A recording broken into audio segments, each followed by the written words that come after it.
எண்ணமெல்லாம் சிறகடிக்கும், எண்களெல்லாம் வழி கொடுக்கும், எந்நாளும் ராஜமுகம், எளியோரின் ஏறுமுகம். எந்த நிலை வந்தாலும் வந்த நிலை மாறாத நமது Rajanilai. Rajanilai TV, channel of astrology.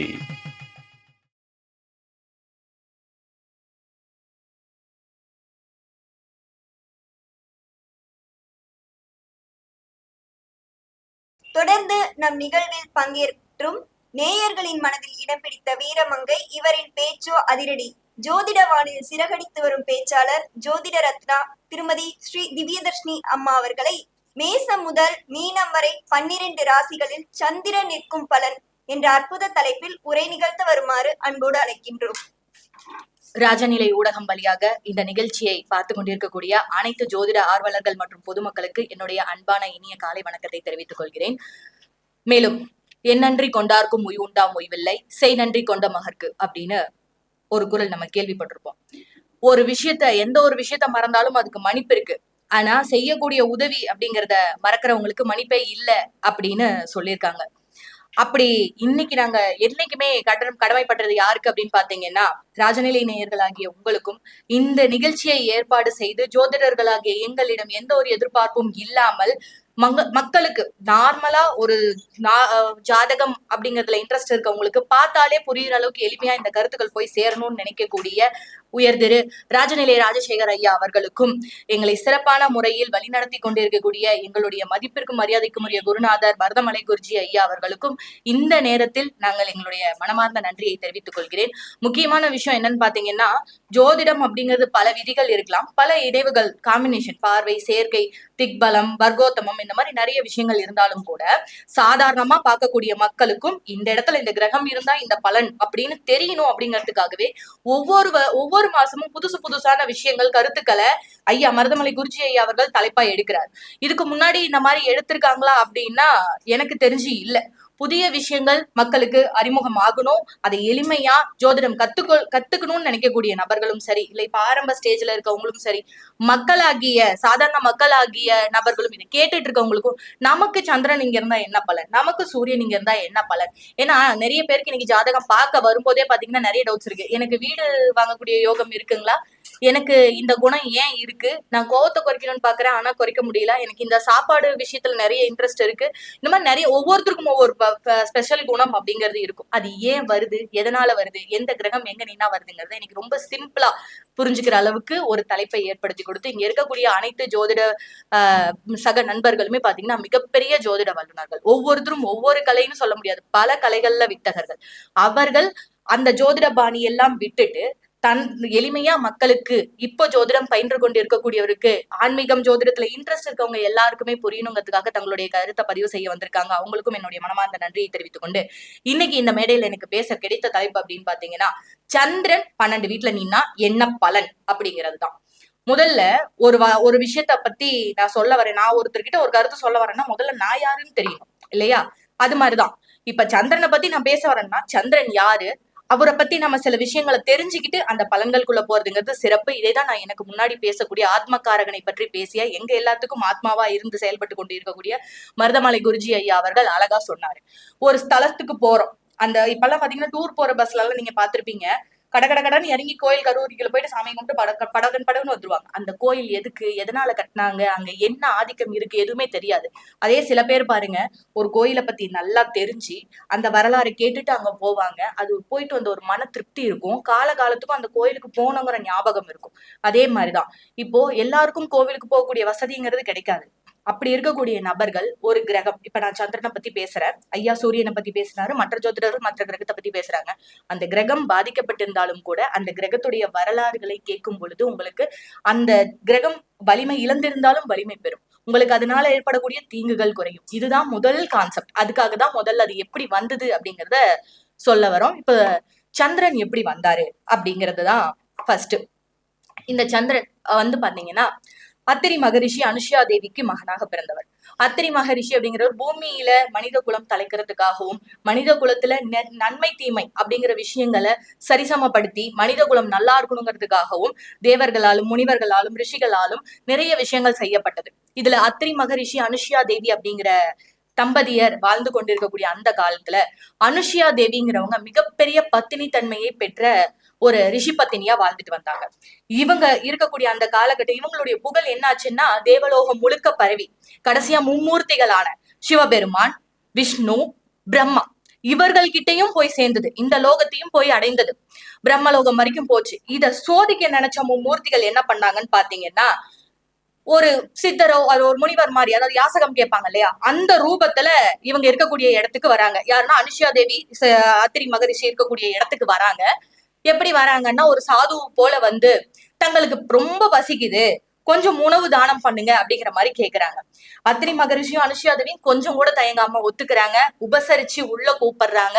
வீட்டுக்கு வந்து உட்கார்ந்த அந்த 3 சாதுக்களும் என்ன சொல்றாங்கன்னா, அதாவது சாது வடிவில் இருக்கக்கூடிய சிவனும் பிரம்மாவும் விஷ்ணுவும் மும்மூர்த்திகளும் என்ன கேக்குறாங்கன்னா, எங்களுக்கு ஒரு நிபந்தனை இருக்கு, அத நீங்க ஒத்துக்கிட்டீங்கன்னா தான் நான் உங்க வீட்டுல சாப்பிடுவோம் அப்படிங்கிறாங்க. இத கேட்ட அனுஷியா தேவியும் சரி அத்திரி மகரிஷியும் சரி ஒரு நிமிஷம் கூட அது என்ன நிபந்தனைன்னு கூட கேட்காம, நீங்க சொல்ற நிபந்தனைக்கு நாங்க ஒத்துக்கிறோம், நீங்க சாப்பிட்டாலே எங்களுக்கு போதும் அப்படிங்கிற மாதிரி சொல்றாங்க. அப்ப அத கேட்டதுக்கு அப்புறம் என்ன சொல்லிட்டு வாக்கு கொடுத்ததுக்கு அப்புறம் கேக்குறாங்க, என்ன நிபந்தனைன்னு சொல்லுங்க அப்படின்னு கேட்கும் பொழுது, எங்களுக்கு உணவு பரிமாறும் பொழுது அனுஷியா தேவி தன் உடலில் இருக்கக்கூடிய ஆடை இல்லாமல், ஒரு துளி கூட ஆடை இல்லாமல் எங்களுக்கு உணவு பரிமாறணும் அப்படிங்கிற வேண்டுகோளை வைக்கிறாங்க. தெய்வம் சோதிச்சா இப்படிதாங்க சோதிக்கும். ஏன்னா சில இடத்துல சொல்லுவாங்க, கொடுக்குற தெய்வம் பொறி பிச்சிட்டு கொடுக்கணும்னு ஒரு பழமொழி இருக்கிற மாதிரி, சோதிச்சாலும் இப்படித்தான் செக் வைக்கும். அப்ப அந்த பத்தினி தர்மத்தை சோதிப்பதற்காக வந்த மும்மூர்த்திகள் இந்த வேண்டுகோளை வைக்க அனுஷியா தேவியும் அத்திரி மகரிஷியும் திகைச்சு போறாங்க. அடுத்து என்ன பண்ணலாம்னு யோசிக்காம அடுத்த செகண்ட் என்ன பண்றாங்கன்னு பாத்தீங்கன்னா, அத்திரி மகரிஷி வெளியே இருக்கிறாரு. கண்ணில் அனுஷியா தேவி சைகை காட்டுறாங்க, கதவை சாத்துறாங்க. அந்த ஒரு கமண்டலத்தை எடுத்து வந்து அனுஷியா தேவி என்ன பண்றாங்கன்னா, தன்னுடைய பத்தினி தர்மம் உண்மையானால் இந்த 3 சாதுக்களும் இப்பயே பச்சிலம் குழந்தையாக மாறட்டும் அப்படின்னு ஒரு தீர்த்தத்தை தெளிக்கிறாங்க.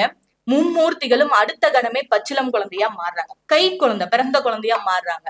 உடனே அனுஷியா தேவி தன்னுடைய ஆடைகளை களைந்து அந்த 3 குழந்தையும் தன் குழந்தையாக பாவித்து பசியாற்றுகிறார், உடலில் துணி இல்லாமல்.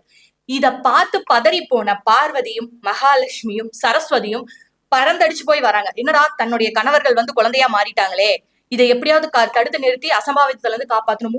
மூர்த்திகள் இல்லாமல் உலகத்துடைய இயக்கம் எப்படி சமநிலை பெறும் அப்படிங்கிறதுக்காக அடிச்சு பிடிச்சு ஆசிரமத்துக்கு ஓடி வராங்க. வந்து தன்னுடைய கூட இருக்கக்கூடிய அந்த நபர், அதாவது அத்திரி மகரிஷி கிட்டையும் அனுஷியா தேவி கிட்டையும் வந்தது தன்னுடைய கணவர்கள் தான் அப்படிங்கிறதும் தாங்கள் யாருங்கிறதும் அறிமுகப்படுத்திட்டு அனுஷியா தேவி கிட்ட கெஞ்சி கேக்குறாங்க, எங்களுடைய கணவரை எங்களுக்கு திரும்ப கொடுங்க அப்படின்னு கேக்குறாங்க. கொஞ்சம் கூட தாமதிக்காம மறுபடியும் அனுஷியா தேவி அவர்களை மும்மூர்த்திகள் வடிவத்துக்கே மாத்துறாங்க. ஆனா இத கொஞ்சம் கூட அவங்களுக்கு கர்வம் அப்படிங்கறதே கிடையாது. அனுஷியா தேவி ஆகட்டும் அத்திரி மகரிஷி ஆகட்டும் மும்மூர்த்திகளும் 3 தேவியர்களோட வந்து அந்த எல்லையில நிக்கிறதையே பெரிய பாக்கியமா நினைக்கிறாங்க. யாருக்கு கிடைக்கும், எத்தனை தவம் செஞ்சா அது கிடைக்கும் சொல்லுங்க பாப்போம். அப்படி அந்த இடத்துல நிக்கக்கூடிய அவங்களுக்கு எதுவுமே தேவையில்ல, வாழ்க்கையை இதுவே போதும் அப்படிங்கிற மாதிரி மனநிலையில இருக்காங்க. இருந்தாலுமே தன்னோட சோதிச்சு பார்த்தாங்க இல்லையா, அதனால மும்மூர்த்திகளும் தேவிகளும் என்ன கேக்குறாங்கன்னா, உங்களுக்கு என்ன வர வேணுமோ கேளுங்கன்னு கேக்குறாங்க. அதுக்கு 2 பேருமே தம்பதியரா சேர்ந்து என்ன கேக்குறாங்கன்னா, எங்களுக்கு குழந்தை பாக்கியம் வேணும்னு கேக்குறாங்க. பாத்தீங்களா, எங்க சுத்தி பார்த்தாலும் நம்மளுடைய ராஜநிலையில பேசின டாபிக் அப்படியே வரும். போன வாட்டி ராசி, அதுக்கு முன்னாடி குழந்தை, இந்த மாதிரி ஒவ்வொரு டாபிக்கா எனக்கு ஒவ்வொரு டைமுமே இது நடந்துட்டு இருக்கு. இந்த மாதிரி குழந்தை பாக்கியம் வேணும்னு கேக்குறாங்க. கேட்கக்கூடிய அந்த காலகட்டத்துல ததாஸ்து 3 பேரும் 3 குழந்தைகள், அருமையான குழந்தைகள் கிடைக்கிறாங்க. மும்மூர்த்திகளோட அம்சம்னா சும்மாவா? ஃபர்ஸ்ட் துர்வாச முனிவர். துர்வாச முனிவரை பத்தி நமக்கு தெரியும். வேதங்களையும் முழுக்க கரைச்சு குடிச்சு தன்னுடைய வாழ்க்கையவே தெய்வத்திற்காக அர்ப்பணிச்சு இன்னைக்கும் தெய்வத்தோட ஒன்னாவே ஐக்கியமானவர். 2வது தத்தாத்திரேயர். இவரும் வந்து தேவகணங்களோட ஒன்னா ஐக்கியமாயிட்டாரு. அடுத்தது சோமன் என்று சொல்லக்கூடிய சந்திர பகவான், இன்னைக்கு நம்ம டைட்டிலோட ஹீரோ, அதாவது என்னுடைய டைட்டிலோட ஹீரோ சந்திரன் அப்படிங்கிறவரு பிறக்கிறாங்க. இவரு நவகிரகத்துல ஒருத்தரா வழிபடப்படுறாரு. நிறைய பேர் சொல்லுவாங்க சந்திர பகவான் வந்து 27 மனைவிகள் வந்து தட்சனின் 27 புதல்விகளை மணந்தார். சந்திரன் வந்து அழகுக்குண்டான காரகன். வதனமே சந்திர பின்பம்போன்னு பாட்டு கேள்விப்பட்டிருப்பீங்க. இன்னி வரைக்கும் நிலவை வைத்து வர்ணிக்கப்படுகிறார்கள். பெண்களாகட்டும் அல்லது ஒரு அழகு பொருட்களாகட்டும் சந்திரனை வைத்துத்தான் சந்திரனை வைத்து மெயினாக வர்ணிக்கப்படுறாங்க. அந்த அளவுக்கு அழகுக்கு காரணமானவர் சந்திரன். அவரு தக்ஷன் அப்படின்னு சொல்லக்கூடிய, அதாவது பார்வதியுடைய தந்தை, 27 பெண்களையும் திருமணம் செய்து வைக்கிறாரு. அந்த 27 பெண்களும் கோடான கோடி நட்சத்திரங்கள் இருந்தாலும் கூட அந்த 27 பேரும் 27 முக்கிய நட்சத்திரங்களா இன்னைக்கு நம்ம ஜாதக கட்டத்துல அலங்கரித்து வரக்கூடிய தெய்வங்கள் தான் அவங்க. கல்யாணம் பண்ணும் போதே முதல் ரூல்ஸ் என்னன்னு பாத்தீங்கன்னா, தக்ஷன் என்ன சொல்றாரு சந்திர பகவான் கிட்டன்னா, என்னுடைய 27 பெண்கள் கிட்டயும் நீ ஒரே மாதிரிதான் நடந்துக்கணும், யாருகிட்டயும் எப்பயும் பார்ஷியாலிட்டி காட்டக்கூடாது அப்படிங்கறத சொல்லி சத்தியம் வாங்கிதான் கல்யாணம் பண்ணி வைக்கிறாங்க. இருந்தும் ஏன் ரோகிணி மேல் பிரியம் அப்படின்னு பாத்தீங்கன்னா, ராஜசூய யாகம்னு ஒண்ணு சந்திரன் நடத்துறாரு. அதுக்கு எல்லா தேவர்களையும் வர வைக்கிறாரு. தனக்கு சொல்லி கொடுத்த குரு பிரகஸ்பதி, அதாவது நவகிரகங்கள்ல ஒரான பிரகஸ்பதியையும் போய் கூப்பிடுறாரு. ஒரு சில காரணங்களால பிரகஸ்பதி வர முடியாதனால தன்னுடைய துணைவி தாராதேவியை அனுப்பி வைக்கிறாங்க. ராஜசூய யாகம் நடக்க நடக்க நடக்க சந்திரனுடைய அழகு மெருகேறிக்கிட்டே போகுது. அதுல மயங்கி அங்கு வந்த நிறைய பெண்கள் அந்த யாகம் முடிந்து கூட திரும்பி போக மறுத்துறாங்க, சந்திரனுடைய தங்கிடுறாங்க. அதுல தாராதேவியும் ஒண்ணு. இந்த காரணத்தினாலதான், அதாவது குருவுடைய பத்தினி அப்படின்னும் பார்க்காம தாராதேவியோட ஒன்று சேர்ந்ததுனாலதான் சாபம் கிடைக்க பெறாரு. அதாவது வளர்பிறை தேய்பிறை அப்படிங்கிற ஒரு சாபம் கிடைக்க பெறாரு. அது சிவனால விமோச்சனமும் பெறாரு. அதனாலதான் பித்தா பிறை சூடி பெருமானை அருளாளாய் அப்படிங்கிற ஒரு பாட்டு வந்தது. அந்த பிறை சந்திரனை தலையில் சூடி தன்னுடைய சாபம் தீர்த்து மீண்டும் ஒளி வரார். அதாவது 15 நாள் வளர்பிறை, 15 நாள் தேய்பிறை. இது சிவனுடைய சக்தியினால வரக்கூடியது. சந்திரசூடேஸ்வரர் அப்படிங்கிற பேரும் சிவபெருமானுக்கு உண்டு. இந்த மதி அப்படின்னு பாத்தீங்கன்னா அழகு மட்டும் இல்ல, நிறைய விஷயங்கள் சொல்லலாம். ஆத்மா, மனம், உடல் இத ஒருங்கே இணைக்கக்கூடிய சக்தி சந்திரன். இந்த சந்திரன் ஒரு ஜாதகத்துல நல்லா இருந்தது அப்படின்னா நிச்சயமா அவங்களால தெளிவான முடிவு எடுக்க முடியும். எந்த விஷயத்தையும் பீஸ்ஃபுல்லா ஹேண்டில் பண்ணி கொண்டு போக முடியும். அப்படி இருக்கக்கூடிய சூழ்நிலையில இப்போ இந்த போர் நிகழுது, தாராதேவிய குரு பகவானோட அமுச்சு வச்சிடுறாங்க. ஆனா என்ன நடந்ததுன்னு பாத்தீங்கன்னா, அங்க தாராதேவி கரு விட்டுறாங்க. அப்ப குரு பகவான் கிட்ட சொல்றாங்க, இது சந்திரனோட நான் ஒன்னா இருந்ததுனால ஏற்பட்ட கரு அப்படின்னு. கருவுல இருக்கிறது வேற யாரும் இல்ல, புதன் பகவான் அப்படிங்கிறவர் தான். புதன் பகவான் ஏற்கனவே தெரியும் புதன் பகவான். ஆனா புதன் பகவானை தன்னுடைய மனைவியோடு வளர்வதற்கு அனுமதிக்கல குரு பகவான். அப்ப சந்திரன் அந்த குழந்தையை எடுத்துட்டு வந்து தன்னுடைய 27 மனைவிமார்கள்கிட்டையும் கொடுத்து, இந்த குழந்தைய உங்க சொந்த குழந்தை மாதிரி நினைச்சு நீங்க வளர்க்கணும்னு சொல்லி சந்திரன் தராங்க. ஆனா அந்த 27 மனைவிகள்ல ரோகிணி மட்டும் தான், ரோகிணியும் கிருத்திகையும் தான் அதிக பாசம் காட்டி வளர்க்கிறது. அதுல குறிப்பிட்டு ரோகிணி தான் அதிக பாசம் புதன் பகவான் மேல. அதனாலதான் தன்னுடைய 27 பத்தினிகளில் ரோகிணியை சந்திரனுக்கு மிகவும் பிடிக்கும். இத சரி பண்ண போய் தான் என்ன ஆயிடுதுன்னு பாத்தீங்கன்னா, தக்ஷன் நீங்க வந்து மத்த 26 பெண்களும் போய் தந்தை கிட்ட கம்ப்ளைண்ட் பண்ண, தந்தை வழக்கம் போல மாமனார் மருமகன் சண்டை வந்து நிறைய பிரச்சனையாச்சு. அதுக்கப்புறம் சரி பண்ணி வந்தாங்க. அதனால ராசி சக்கரத்துல ஒவ்வொரு நட்சத்திரத்தோடையும் அவர் வந்து ஒவ்வொரு ராசி மண்டலத்திலும் 2.5 நாள் அதுல வந்து ஸ்பெண்ட் பண்ணுவாரு. இதுதான் சந்திரனுடைய வரலாறு. எப்படி தோன்றி வந்தாரு, ஏன் ரோகிணி மேல மட்டும் பாசம் அதிகம் அப்படிங்கிறதுக்காக சொன்ன விஷயங்கள் இது. 2வது விஷயம் பாத்தீங்கன்னா, சந்திரன் வந்து வெறும் மனோகாரகன் மட்டும் அல்ல. ஐயா சொன்ன மாதிரி அமிர்தத்துக்காக பார்க்கடலை கடையிறாங்க. அந்த விஷம் ததும்புது, சிவபெருமான் அதை காப்பாற்றாங்க. சிவபெருமான் வந்து அத வந்து என்ன பண்ணிடுறாருன்னா ஃபுல்லா சாப்பிட்டுறாரு. தன்னுடைய அந்த நஞ்சுண்ட நீலகண்டன் அப்படிங்கிற மாதிரி அவர் அந்த விஷத்தை அருந்திய பிறகும் கூட அந்த வெப்பத்தினால தேவர்கள் வந்து ரொம்ப ஸ்தம்பிச்சு போறாங்க. அந்த நேரத்திலையும் தன்னுடைய கரத்தில் இருக்கக்கூடிய அமிர்த கலசத்தினால், அதாவது பார்க்கடல் கலையும் போது சந்திரன் வெளியே வருவாரு. அந்த டைம்ல வந்து அமிர்த கலசம் அவர் கையில இருக்கும். நீங்க நிறைய பிக்சர்ஸ்ல பாத்திருப்பீங்க. அந்த அமிர்த கலசத்தின் சக்தி கொண்டு தேவர்களை காத்தார் அப்படிங்கிற ஒரு புராணமும் இருக்கு. செவிவழி செய்திகள் அப்படிங்கிறது சந்திர பகவானை பற்றி நிறைய இருக்கு. உதாரணபூர்வமா, அதாவது ஆதாரபூர்வமா இந்த கதைகளானது சொல்லப்பட்டிருக்கு. இப்போ நம்மளுடைய சப்ஜெக்ட் குள்ள வரும். இது சந்திர பகவானின் கதை. இப்ப சந்திரன் அப்படிங்கிறவருடைய ஆதிக்கம் ஒரு ஜாதகத்தில் அதிகமா இருக்கு அப்படின்னு வச்சுக்கோங்களேன். அவங்க தீர்க்கமான தெளிவான சிந்தனை உடையவங்களா இருப்பாங்க. சமுதாயத்துல அவங்களுக்குன்னு ஒரு அங்கீகாரம், அதாவது ஒரு அடையாளம், இவங்களா அப்படின்னு ஒரு பேர் சொல்லி கேட்டா தெரியற அளவுக்கு ஒரு அடையாளம் அப்படிங்கிறது கண்டிப்பா உருவாகும். இதே சந்திரன் மேஷ ராசி மண்டலத்தில் இருந்தால் என்ன ஆகும் அப்படிங்கிறது தான். மேஷ ராசி அப்படிங்கிறது என்ன? நெருப்பு தத்துவத்தில் ஒரு நீர் கிரகம் போய் அமருது. அப்ப அமரும் போது என்ன பண்ணும்? சுடுதண்ணி வச்ச மாதிரிதான் கப கபன்னு கொதிக்க ஆரம்பிச்சிடும். எல்லா விஷயத்திலையும் வேகமாக முடிவெடுக்கக்கூடியவர்கள், வேகமாக செயல்படக்கூடியவர்கள் மேஷராசியில சந்திரன் இருக்கக்கூடிய நபர்கள். இது ராசி பலனா மேடம்? கண்டிப்பா கிடையாது. ராசியை வைத்து தசாபுத்தி கணிக்கப்படுகிறது எல்லாம் ஓகே. ராசி பலன்கிறது ஒவ்வொரு நட்சத்திரத்தை பொறுத்து அது வெவ்வேறு மாதிரி மாடல்ல வரும். அதே மாதிரி அந்த கோச்சாரத்துல என்ன சந்திரன் போகுதோ அதை வைத்து ராசி பலன் மாறும். இது குறிப்பாகவே மேஷத்தில் சந்திரன் இருந்தால் அப்படிங்கிற இந்த பொது பலனானது எல்லோருக்குமே பொருந்தும். அது என்ன நட்சத்திரம் அப்படிங்கிறது தேவையில்லை. அப்ப மேஷ ராசியில சந்திர பகவான் இருந்தா அதிகமா உணர்ச்சி வசப்பட வைப்பாரு. எமோஷனல் ஃபீல் அதிகமா இருக்கும். தலைமை தாங்கக்கூடிய பண்பு அதிகமா இருக்கும். தன்னுடைய வீட்டுல யாராவது ஒரு வைத்தியர்கள், கை வைத்தியம் பார்க்கக்கூடியவங்க இருப்பாங்க, இல்ல ஜாதகரே ஒரு சின்ன நாட்டு வைத்தியம் எல்லாம் தெரிஞ்சு வச்சு அவருக்கு தேவையான விஷயங்களை அவரே பண்ணக்கூடியவரா இருப்பாரு. நிறைய விஷயத்துல அவசரம், வேகம், இது ரெண்டுக்கும் வித்தியாசம் இருக்கு. ஒரு விஷயத்த அவசரமா செய்யறது வேற, வேகமா செய்யறது வேற. வேகமா செய்யும் போது தவறுகளுடைய அளவு குறைவு, அவசரமா செய்யும் பொழுது சில தடுமாட்டங்கள் வர இருக்கு. மேசராசியில் சந்திரன் அமரும் பொழுது தலைமை பண்பு ஓங்கும். ஒரு விஷயத்த வேகமா முடிக்கக்கூடிய ஆற்றல் உடையவங்க. அது மட்டும் அல்லாம யாரா இருந்தாலும் பாத்துக்கலாம், யாரா இருந்தாலும் தைரியமா ஃபேஸ் பண்ணிக்கலாங்கிற மனநிலையை கொடுப்பது சந்திரன். இவங்களுக்கு பாத்தீங்கன்னா சில விஷயங்கள் தான் நினைச்சிட்டோம் அப்படின்னா அந்த விஷயம் நடந்தே ஆகணும் அப்படின்னு நினைக்கக்கூடியவங்க. அதற்கான சூழ்நிலையும் இயற்கையாக அமையும்.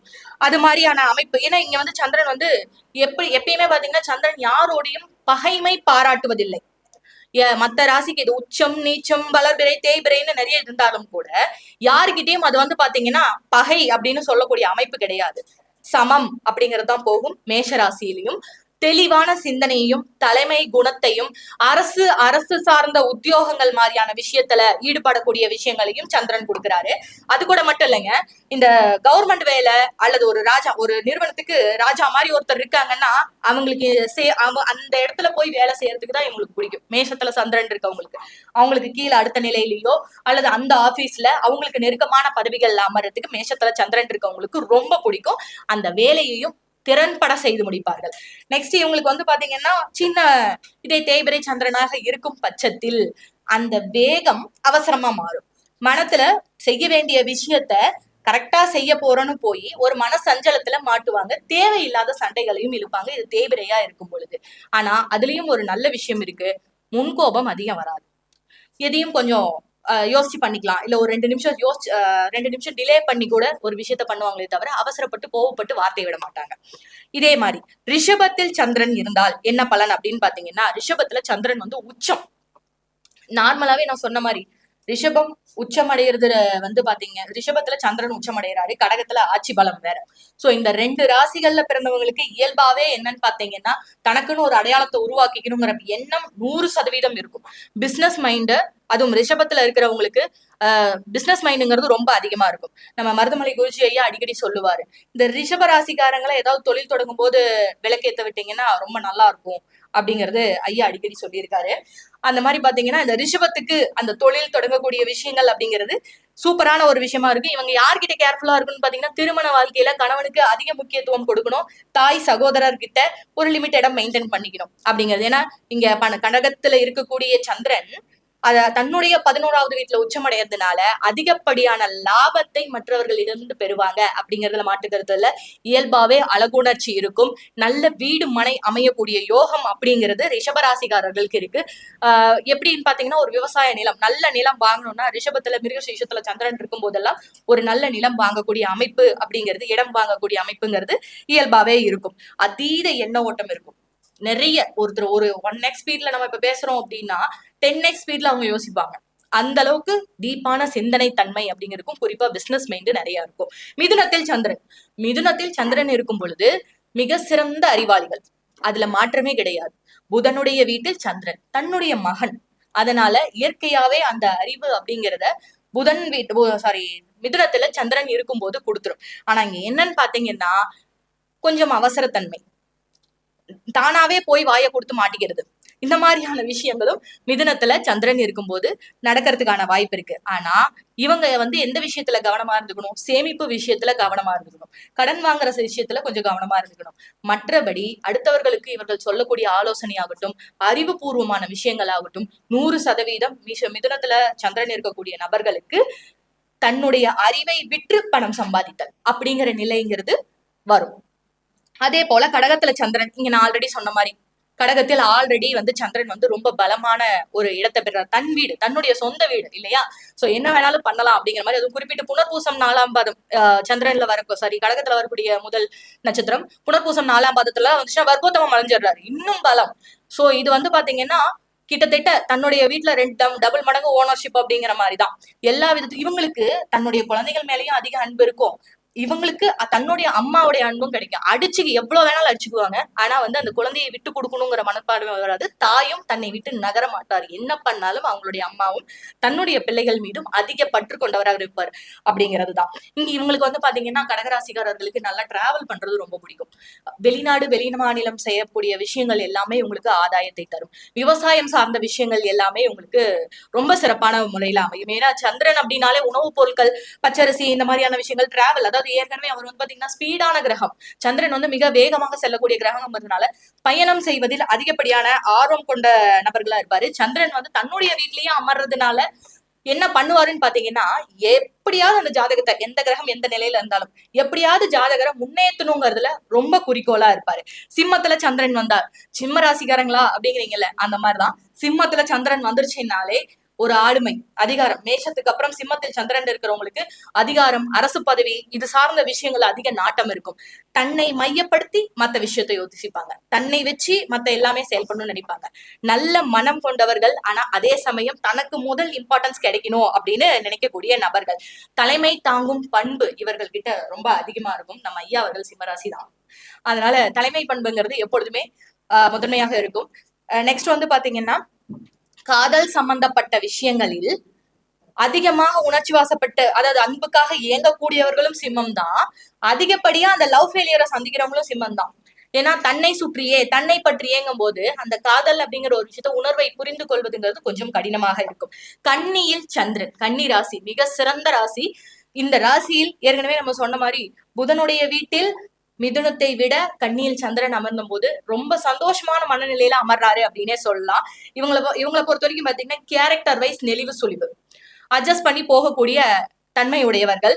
அது மட்டும் இல்லாம மிகுந்த புத்திசாலித்தனம், அந்த புத்திசாலித்தனத்தினால ஒரு லாபம், பெண்களால ஆதாயம். எந்த ஒரு விஷயத்தையும் ஒரு சின்ன ஒரு பிட் கிடைச்சிட்டா போதும், அதை அலசி ஆராய்ச்சி ஒரு பின் பாயிண்ட்ல போய் நின்று இது சரி இது தப்புன்னு சொல்லக்கூடிய நபர்கள் கன்னிராசியில் பிறந்தவர்கள். இவங்களுக்கு பாத்தீங்கன்னா இயல்பாவே அந்த சந்திரன் கொடுக்கக்கூடிய மனோ ஓட்டத்தில் நிறைய நட்பலன்களை சேர்க்கிறார். மிதுனத்தை கம்பேர் பண்ணும்போது புதனுடைய வீடான கண்ணில அதிகப்படியான நல்பலன்களை செஞ்சிடறாரு. துலா ராசியில் சந்திரன் வரும்போது இது சம உச்ச வீடுன்னு சொல்லலாம். ஏன்னா ரிஷபத்துல சந்திரன் உச்சம், சேம் சுக்கரனுடைய வீடு துலாம். சோ சம உச்சம், மறைமுகமா இந்த இடத்திலும் அவர் நன்மையே செய்கிறார். வியாபாரம், இது செட்டியார் ராசின்னு சொல்லுவாங்க. துலா ராசி, அந்த துலாபாரம் இருக்கிறது அந்த வியாபார தன்மை இருக்கக்கூடிய இடம் அப்படிங்கிறதுனால இவங்களை பொறுத்த வரைக்கும் சென்டிமெண்ட் எல்லாம் கிடையாது. துலாத்தில் சந்திரன் இருந்தால் சென்டிமெண்ட்டுக்கு இங்க இடம் கிடையாது. அவங்களுடைய பர்சனல், தன்னுடைய குடும்பம், தன் மனைவி, தன் பிள்ளைகள், தன்னுடைய அம்மா அப்பா, இவ்வளவுதான். அதை தாண்டி அவங்க வெளியே வந்துட்டாங்கன்னா எதுவா இருந்தாலும் பிசினஸ், நான் இதை செய்யறேன், நீ எனக்கு என்ன செய்வேன், இல்ல இந்த அமௌண்ட்டை கொடுத்துட்டு இதை வாங்கிட்டு போ, இப்படித்தான் அவங்களுடைய டீலிங் இருக்கும். இங்க சென்டிமெண்ட்டுக்கு வேலையே கிடையாது. பல வகை தொழில்கள்ல நிபுணத்துவம் பெற்றவர்களா இருப்பாங்க. ஒரு தொழில் இல்ல, 4-5 பிசினஸ் பண்ற அப்படிங்கிறவங்க எல்லாம் துலாத்தில் சந்திரன் இருப்பவர்கள் தான். குறிப்பா விசாகத்துல சந்திரன் இருந்துருச்சுன்னா இவங்களுக்கும் தாயார் விட்டு கொடுக்கறதே கிடையாது. எந்த சூழ்நிலை வந்தாலும், வேற எந்த கிரக சேர்க்கைகள் இருந்தாலும் கூட தாயார் மகனை விட்டு கொடுப்பதே கிடையாது. விருச்சகத்தில் சந்திரன் அப்படின்னு எடுத்துக்கிட்டான்னு வச்சுக்கோங்களேன், இங்க நீசம் அடையுது அப்படின்னு சொல்றோம். ஆனா இதனால சில நல்ல பலன்களும் இருக்கு. அதே சமயம் நீசமடையுது, அது வளர்பிறை தேய்பிறையை பொறுத்து இந்த பலன்கள் மாறும். நம்ம பொதுவான விஷயங்களை பார்ப்போம். விருச்சகத்துல சந்திரன் இருந்துட்டாலே ஃபர்ஸ்ட் பாத்தீங்கன்னா இவங்க கிட்ட கொஞ்சம் கேர்ஃபுல்லா இருக்கணும். ஒரு மனுஷன் எதிரில் ஆப்போசிட்ல இருக்கக்கூடிய வர்றவங்க அப்படியே ஜெராக்ஸ் மாதிரி ஸ்கேன் எடுப்பாங்க. அவங்க கிட்ட என்ன குவாலிட்டிஸ் இருக்கு, அவங்க எதெல்லாம் தெரிஞ்சு வச்சவங்க, நமக்கு இவங்க எப்படி பயன்படுவாங்க அப்படிங்கறத எல்லாத்தையும் ஜெராக்ஸ் மாதிரி கேட்ச் பண்ணிட்டு அவங்கள தேவைக்கு அழகா யூஸ் பண்ணிட்டு அப்படியே நகர்த்தி விட்டுருவாங்க. இந்த ஒரு குணம்ங்கிறது விருச்சகத்துக்கு இருக்கும். விருச்சகத்துல சந்திரன் அமைய பெற்றவர்கள் தன்னுடைய இளமை காலத்தில் நிறைய போராட்டங்களையும் மனவேதனைகளையும் சந்தித்து, துரோகங்களையும் சந்தித்து அதுல இருந்து ஒரு புதிய உருவெடுக்கிறாங்க. ஒரு 27 வயசுக்கு மேல, 30 வயசுக்கு மேல, எக்ஸாக்டா சொல்லணும்னா ஒரு 30 வயசுக்கு மேல சொல்லலாம். அந்த கிடைத்த அந்த குணங்கள் தான் இவங்களுக்கு என்ன பண்ணுதுன்னு பாத்தீங்கன்னா இவங்களை இப்படி மாத்துது அப்படின்னே சொல்லலாம். இவங்களும் பல தொழில் செய்யக்கூடிய நிபுணத்துவம் பெற்றவர்கள். இவர்களுடைய அறிவு இவர்களை விட மற்றவர்களுக்கு பயன்படும். விருச்சகம் அப்படிங்கிற வீடு பாத்தீங்கன்னா அதனுடைய தன்மையே கிணத்து தண்ணி, ஒரு பாலாடைஞ்ச இடத்துல இருக்கக்கூடிய கிணத்து தண்ணி. அவங்களுடைய எண்ண ஓட்டத்தை யாராலையுமே கணிக்க முடியாது. ஒரு சிலர் எல்லாம் வந்தாங்கன்னா இவங்க என்ன நினைக்கிறாங்கப்பா கொடுத்துட்டு எல்லாம் தோணும். ஆனா இவங்க நினைக்கிறத என்னதான் அவங்க கிட்ட நம்ம நெருங்கி பழகினாலும் கண்டிப்பா கணிக்கவே முடியாது. 8 பேர் யோசிக்க வேண்டியதை இவங்க ஒத்தாலும் யோசிப்பாங்க. சோ இவங்களுக்கு வந்து பாத்தீங்கன்னா அந்த இடத்துல சந்திரன் வந்து நீச்சமானாலும் கூட அதிகப்படியான நற்பலன்களையே செய்கிறார் அப்படிங்கிறது குறிப்பிடத்தக்கது. அடுத்து தனுசு ராசியில சந்திரன் வரும்போது நிறைய உயர்ந்த லட்சியத்தை தரார். நிறைய விஷயங்கள் தானம் பண்ணும், ஹெல்ப் பண்ணும் அப்படிங்கிற மாதிரியான மனோபோக்கை தரக்கூடியவர், நீண்ட ஆயுளை தரக்கூடியவர். இவர் வந்து சஷ்டாஷ்டக நிலையை அடையிறதுனால அந்த 8ஆம் இடத்துல இருக்கக்கூடிய நல்ல விஷயங்கள் அதிகமா செஞ்சுட்டு போயிடுறாரு. லாட்ரி அல்லது மறைபொருள் ரகசியங்களை தேடுதல், இந்த மாதிரியான விஷயங்களை தராரு. சில பேருக்கு வெளிநாட்டு யோகத்தையும் தந்துடுறாரு. வெளிநாட்டுல போய் நம்ம பொழைச்சுக்கிறது, உள்ளூர்ல ஒன்னும் செட் ஆகல. உள்ளூர்ல இருந்த வரைக்கும் கஷ்டப்பட்டு சம்பாதிச்சிட்டு இருப்பாங்க. பரோட்டா கடையில ஒரு உணவு தொலைல வச்சுக்கோங்களேன், அடுப்புல நின்று வேலை செய்யறது, இந்த மாதிரியான விஷயங்கள்ல ஏரோட்டி கஷ்டப்பட்டு சம்பாதிச்சிட்டு இருக்கவங்க திடீர்னு ஒரு வேலை வாய்ப்பு யோகம் வந்து அப்படியே அவங்களுடைய லைஃப் ஸ்டைலுங்கிறது 10 மடங்கு அதிகரிச்சிடும். இந்த தனுசு ராசியில சந்திரன் இருக்கிறவங்களுக்கு நீண்ட ஆயுளை தருகிறார். சுய முயற்சியினால முன்னேற்றம் அப்படிங்கிறதையும் தருகிறார். ஜாதகர் அரசியல் தொடர்பு பெறுகிறார். இந்த இடத்துல 3 இடத்துல அரசியல் தொடர்பு நம்ம சொல்லியிருக்கோம். ஒண்ணு மேஷம், இன்னொன்னு சிம்மம், அடுத்தது தனுசு. இந்த இடத்துல இயல்பாவே சந்திரன் இருக்கவங்களுக்கு அரசியல் சார்ந்த தொடர்புகள் ஏற்படுது. இவங்க அந்த பதவிக்கு போகணும்னு நினைக்கிறாங்க. மற்ற கிரகங்களுடைய ஒத்துழைப்பு இருக்கும்போது அந்த பதவியையும் அடைகிறார்கள். சிம்ம ராசியில் சந்திரன் இருப்பவர்கள் நிறைய பேர் அரசாங்கத்தை, அதாவது நாட்டை ஆளக்கூடிய தன்மை படைத்தவர்கள் அப்படிங்கிறது ஏற்கனவே நமக்கு தெரிஞ்சதுதான். மகரத்தில் சந்திரன் இருக்கும்போது இங்க வந்து சனியின் வீட்டில் சந்திரன். இங்க நான் ஏற்கனவே சொல்லிட்டேன், இங்க எந்த கிரகத்தையும் சந்திரன் தன்னுடைய எதிரியாக பாவிப்பது இல்லை. இருந்தாலும் சனி வீட்டில் சந்திரன் போது அந்த புணர்ப்புங்கிற ஒண்ணு வந்து வேலை செய்யும்.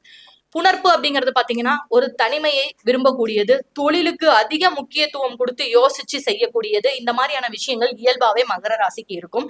நிறைய விஷயங்கள்ல ஆழ்ந்த சிந்தனை, எப்ப பார்த்தாலும் தனியா உட்கார்றது, ஆழ்ந்து சிந்திக்கிறது, 2 வார்த்தை பேசினாலும் கரெக்டா பேசுறது, அட் த சேம் டைம் கொஞ்சம் முன்கோபம் இருக்கிறது, இது மாதிரியான விஷயங்கள் மகரத்துல இருக்கும்போது செயல்படுது. ஆனா மகரத்துல சந்திரன் இருக்கக்கூடியவர்கள் இயல்பாவே நிறைய புது விஷயங்களை, யாரும் சொல்லாத கருத்துக்களை, ஸ்லோவா வந்தாலும் ஸ்டடியா வராங்க அப்படிங்கிற மாதிரியான தன்மை கொண்டவர்கள் மகர ராசியில் சந்திரன் இருக்கக்கூடியவர்கள். கும்பத்தில் நான் இது வந்து மெயினா சொல்லி ஆகணும். நான் கும்பராசிக்காரங்களை நிறைய பேர் நோட் பண்ணியிருக்கேன். சில பேர் கவலைப்பட்டாங்கன்னா இறச்சு போயிடுவாங்க. நிறைய கவலைப்படுறவங்க, நிறைய புலம்புறவங்க இறச்சு போயிடுவாங்க. இந்த கும்பத்துல சந்திரன் இருக்கக்கூடியவர்கள் கவலைப்பட்டாங்கன்னா உடம்பு ஏறுது. நிறைய பேரை கவனிக்கும் பொழுது அந்த உடல் எடைங்கிறது அவங்களுக்கு அதிகரிக்குது. அவங்களே புலம்பிருக்காங்க, நான் நிறைய கவலைதான் படுறேன், ஆனா ஏன் எனக்கு உடம்பு எதுன்னு தெரியல, என்ன பார்த்தா கவலைப்படுற மாதிரியே இருக்காது அப்படிங்கிற சொல்லக்கூடிய நபர்கள் வந்து நிறைய கும்பத்துல இருக்காங்க. அதே மாதிரி வாய்ப்புகளை தக்க வச்சு கொள்ள இவங்க வந்து போராடுறாங்க. நட்பு வட்டாரங்கள் மூலம் நிறைய அனுகூலங்கள் கிடைக்குது. சமூகத்துல இவங்களுக்குன்னு ஒரு அங்கீகாரம் கிடைக்குது. இவங்க எங்க கொஞ்சம் கவனமா இருந்துக்கணும்னா தன்னுடைய வாயில அவசரப்பட்டு எதையாவது வார்த்தையை விட்டு மாட்டிக்கிறதுங்கிறது கும்பத்துக்கிட்ட இருக்கு.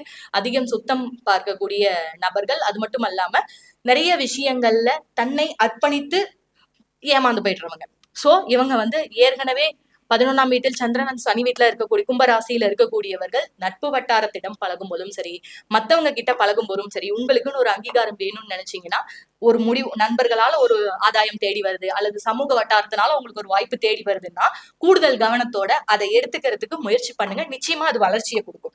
மீனத்தில் சந்திரன் இருக்கும் பொழுது அப்படின்னு பாத்தீங்கன்னா இது வணங்கத்தக்க நிலை அப்படின்னு சொல்லலாம்.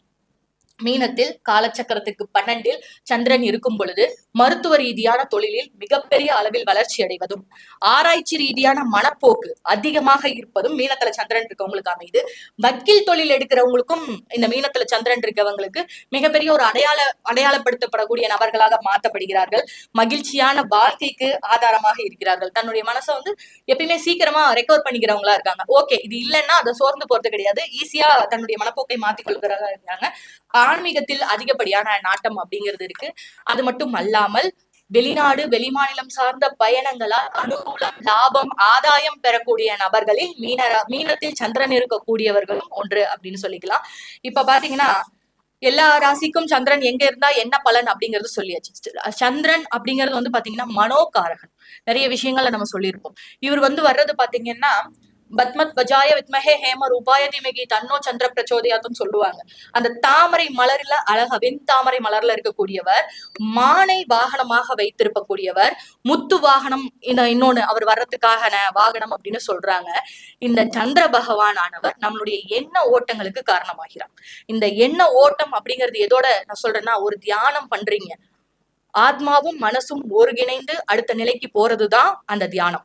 அப்ப அந்த உடல் உயிர் ஆத்மா ஒன்று இணைஞ்சாதான் நம்மளால சரியா செயல்பட முடியும். இது சரிவர செஞ்சவங்க தான் ரிஷி சித்தர்கள், அடுத்த கட்ட நிலைக்கு தெய்வ நிலை அடைஞ்சவங்க எல்லாமே அந்த மனசை கட்டுப்படுத்தினவங்க தான். எல்லாம் சொல்றாங்க இல்லையா, மனம் இருந்தால் மார்க்கம் உண்டுன்னு. அது மாதிரி இங்க சரியா இருந்தா எல்லாம் சரியா இருக்கும். இங்க சரியா இருக்கணும்னா சந்திரன் சரியா இருக்கணும். சோ சந்திர பகவானால் எல்லாருக்கும் எப்பொழுதும் நன்மையே இறக்க குணம் கொண்ட அவரால் எந்த சூழ்நிலையிலும் யாருக்கும் பெரிதாக தீமை அப்படிங்கிறது கிடையாது. இதோட இந்த வாய்ப்பு பாத்தீங்கன்னா எனக்கு மிகப்பெரிய சிறப்பான வாய்ப்பு. இன்னைக்கு உத்திரட்டாதியில சந்திரன் போயிட்டு இருக்காரு, என்னுடைய ராசியும் சந்திரன் பாக்குறாரு, சனியோட இணைஞ்சிருக்காரு. டபுள் வலிமை அப்படின்னே சொல்லலாம். இன்னைக்கு இந்த சிறப்பான வாய்ப்பை ஏற்படுத்தி கொடுத்த நம்முடைய ராஜசேகர் ஐயா அவர்களுக்கும், இந்த சேனல் மூலியமா எங்களை வெளிக்காட்டிட்டு இருக்கக்கூடிய மிருதுலா மேடம், மெய்யரசன், மலையரசி மேடம், அப்புறம் சௌந்தர்யா மேடம், அவங்க எல்லாருக்குமே பாத்தீங்கன்னா என்னுடைய மிகப்பெரிய நன்றி கலந்த வணக்கங்களையும், இந்த ஸ்டேஜ்ல ஒவ்வொரு ஸ்டேஜ்லயும் என்னை மறக்காம பேசுமா அப்படின்னு எப்பொழுதும் ஊக்கம் கொடுத்து ஏன்னா ஒரு தந்தை ஸ்தானத்தில் இருந்து வழி நடத்தி கொண்டு இருக்கக்கூடிய எங்களுடைய மருதமலை குருஜி ஐயா அவர்களுக்கும் சக ஜோதிட நண்பர்களுக்கும் என்னுடைய அன்பார்ந்த நன்றி கலந்த வணக்கத்தையும், மேலும் ஆதரவு கொடுத்து இவ்வளவு தூரம் எங்களை வழி நடத்தி கொண்டிருக்கக்கூடிய மக்கள் உங்களுடைய சப்போர்ட்டுக்கு என்னுடைய நன்றியையும் தெரிவித்துக் கொண்டு விடைபெறுகிறேன். நன்றி, வணக்கம். திருமதி திவ்ய தர்ஷினி சந்திரனின் 27 நட்சத்திரத்தில் ஓடக்கூடிய ஒரு வலிமையை எளிமையாக ஜோதிடம் கூறும் நல்லுடங்களுக்கு அற்புதமாக சொன்னார். ஒரு நல்ல விஷயம். மேஷத்தில், ரிஷபத்தில், மிதுனத்தில், கடகத்தில் எல்லாமே ஒரு அற்புதமான விஷயம். ஒரே ஒரு விஷயம் என்னன்னா, இந்த துலாத்தில் சந்திரன் இருக்க பிறந்தவர்கள்லாம் என்ன பண்ணுவாங்க அப்படின்னு கேட்டீங்கன்னா, ரொம்ப ஞாபக சக்தி வச்சிருப்பாங்க. முற்கால வாழ்க்கை கஷ்டம், பிற்கால வாழ்க்கை வண்டி வாகனம் காசு பணம் எல்லாமே சேர்ந்துரும். ஞாபகத்துக்கு முக்கியமானவங்க சந்திரன் நேசம் பெற்றவங்க. ஒவ்வொரு கிரகங்களுக்குமே சந்திரன் நேசம் பெற்றவங்க ரொம்ப அற்புதமானவர்கள், நல்லவர்கள். இந்த கருத்துக்களை நிறைய அற்புதமா அந்த வரலாறு, எப்படி சந்திரனுடைய வரலாறு, வளர்பிற தெய்வ வரலாறு எல்லாமே தெளிவா சொன்ன அன்பு மகள் திருமதி திவ்ய தர்ஷினிக்கு வாழ்த்துக்களை கூறுகிறேன்.